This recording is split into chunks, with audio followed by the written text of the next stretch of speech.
Iran और Israel America के बीच बढ़ते तनाव के बीच फारस की खाड़ी का एक छोटा सा द्वीप अचानक वैश्विक रणनीति का केंद्र बन गया है।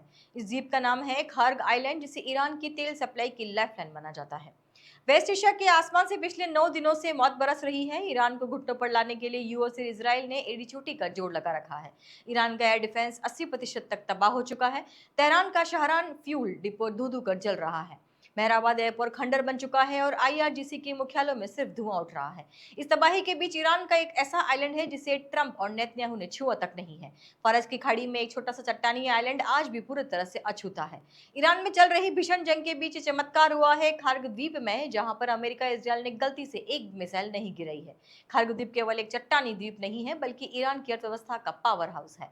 ईरान का लगभग सारा कच्चा तेल यहीं से लोड होता है। ईरान की अर्थव्यवस्था का 40% बजट यहीं से आता है। सरकारी खजाना और आईआरजीसी की सैलरी इसी तेल के पैसे से चलती है। यहाँ केवल पुराने हॉक मिसाइल सिस्टम तैनात है, यानी इसे तबाह करना अमेरिका इजरायल के लिए कुछ मिनटों का काम है।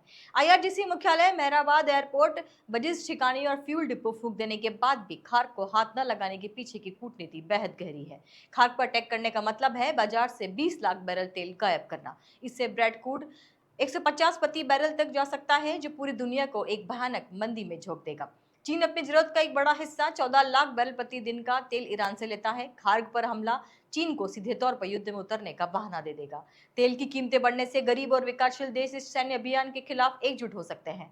दुनिया में तीसरा और इतिहास का सबसे भयावह विश्व युद्ध छिड़ सकता है। ये युद्ध ईरान की सैन्य शक्ति को खत्म करने के लिए है, उसे आर्थिक रूप से पूरी तरह से दिवालिया करने के लिए नहीं, क्योंकि ईरान को दिवालिया करने का रास्ता पूरी दुनिया को दिवालिया करने से होकर गुजरता है। ईरान की सेना मलबे में तब्दील हो सकती है, लेकिन उसका तेल टर्मिनल जिंदा रखना होगा, तभी दुनिया में अर्थव्यवस्था सुरक्षित रहेगी।